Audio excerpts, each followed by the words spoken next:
पुत्रों को मारा है, तुम बताओ इसे कैसे मारूं? जलती हुई अग्नि में डालकर मारूं कि इसके शरीर के टुकड़े टुकड़े कर डालूं? ऐसा बार बार कह रहे हैं अर्जुन।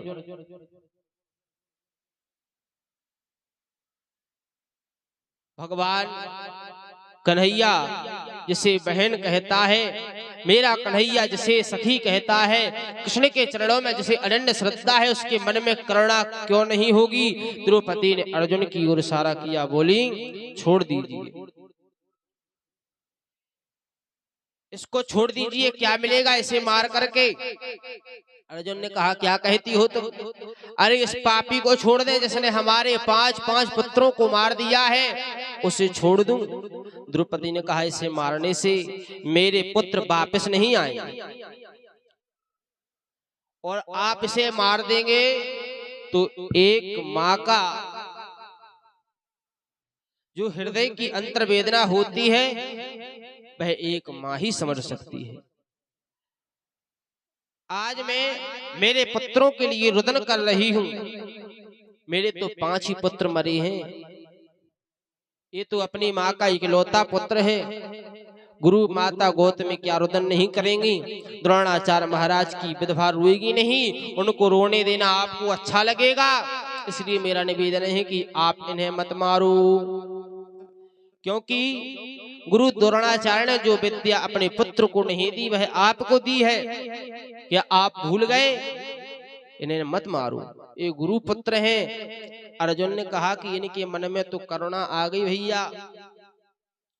राजनीति संविधान में देखो करुणा नहीं होती है, सट के साथ सटता का व्यवहार करना चाहिए। इसकी मृत्यु तो निश्चित है, बच नहीं सकता। युधिष्ठिर जी से पूछा कि आप बताइए इसे मारे या नहीं? युधिष्ठिर जी ने कहा कि धर्म ग्रंथों में लगा है कि जो जैसा करेगा उसको वैसा ही फल मिलना चाहिए। भीमसेन ने कहा, अर्जुन तुम नहीं मारोगे तो मैं इसे मारूंगा, ऐसे पापी को मारने से पाप नहीं लगता है। नकुल सहदेव ने कहा कि मंजले भैया ठीक कह रहे हैं, मरना ही चाहिए इसे, लेकिन द्रौपदी दया की स्वरूपा है, वह कहती है मत मारो। भगवान द्वारकाधीश शांत खड़े हुए हैं। अर्जुन ने कृष्ण के चरण को पकड़ लिया, कहा कन्हैया मेरा मार्गदर्शन करो, क्या करूं?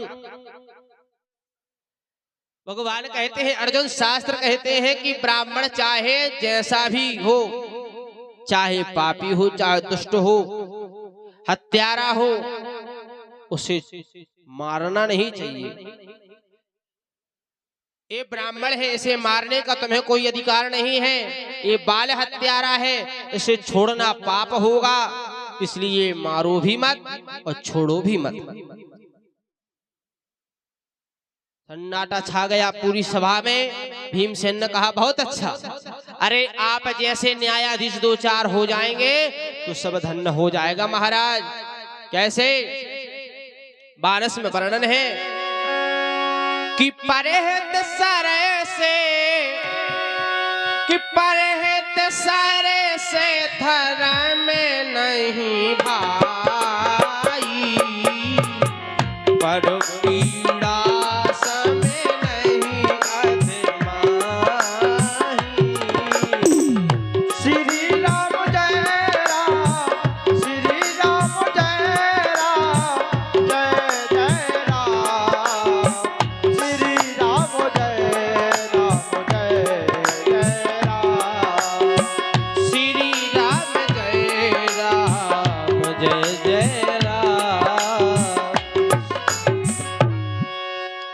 अर्जुन क्या करें?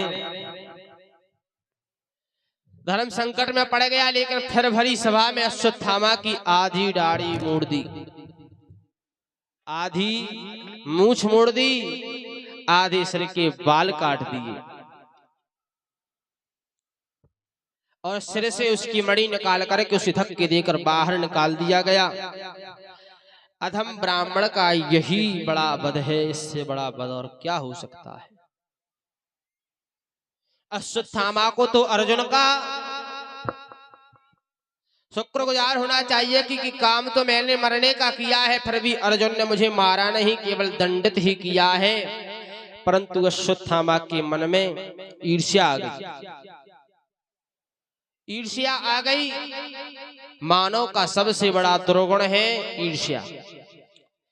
ईर्ष्या का मतलब यह है कि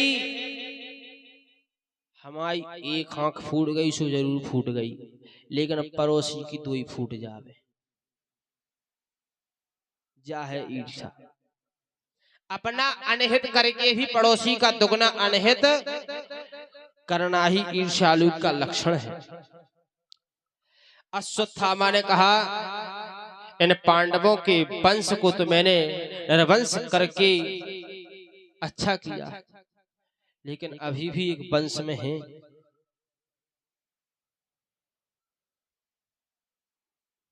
सोच रहा है कि मैंने 5 पुत्र तो पहले ही मार दिए हैं।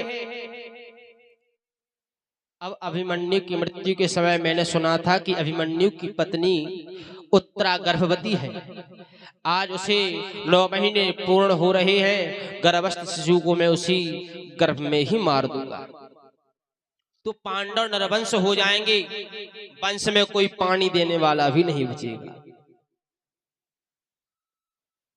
मानव के मन में जब ईर्ष्या रूपी विष उत्पन्न हो जाता है तो उसका सारा जीवन का चरित्र प्रदूषित हो जाता है। अपने आश्रम में बैठे बैठे अश्वत्थामा अभिमन्यु की विधवा पत्नी के गर्भस्थ शिशु को मारने के लिए ब्रह्मास्त्र चला देते हैं। परंतु भगवान श्याम सुंदर कृष्ण अभिमन्यु के मामा होते हैं। उत्तरा ने ब्रह्मास्त्र को आते देखा तो दौड़कर भगवान के चरणों में लौट गई। भगवान का ध्यान करने लगी कि पाहि पाहि महायोगेन देव देव जगतपति, नान्यम तद भयम पश्ये यत्र मृत्यु परसो परम। हे गोविंद, मेरे प्राण की रक्षा करो। भगवान से प्रार्थना करने लगी।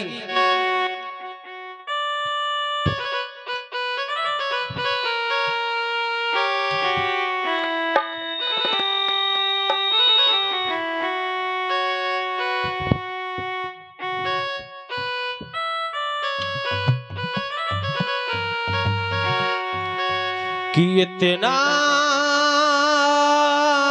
तो करना स्वामी, कि इतना तो करना स्वामी, जब प्राण तन से निकले। इतना तो करना स्वामी,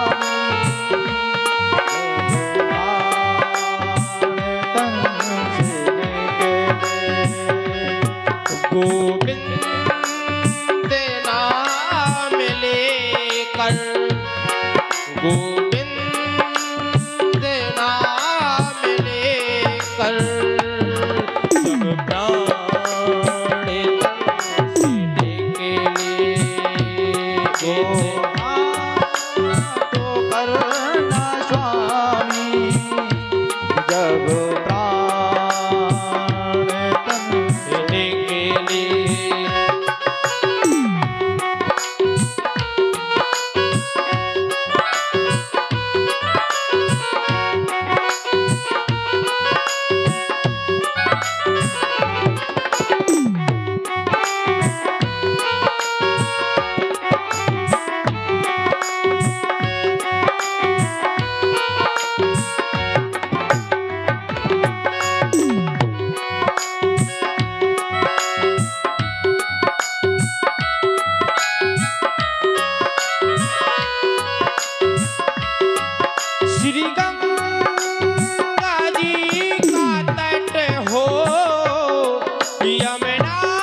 निकट हो, मेरा सांप निकट हो, जब प्राण तन से निकले, इतना तो करना स्वामी, जब प्राण तन से निकले, इतना तो करना स्वामी।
होठों पे कुछ हंसी हो, जब प्राण तन से निकले, इतना तो करना स्वामी, जब प्राण तन से निकले।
हो मेरे मुख में तुलसी दल हो, श्री वृंदावन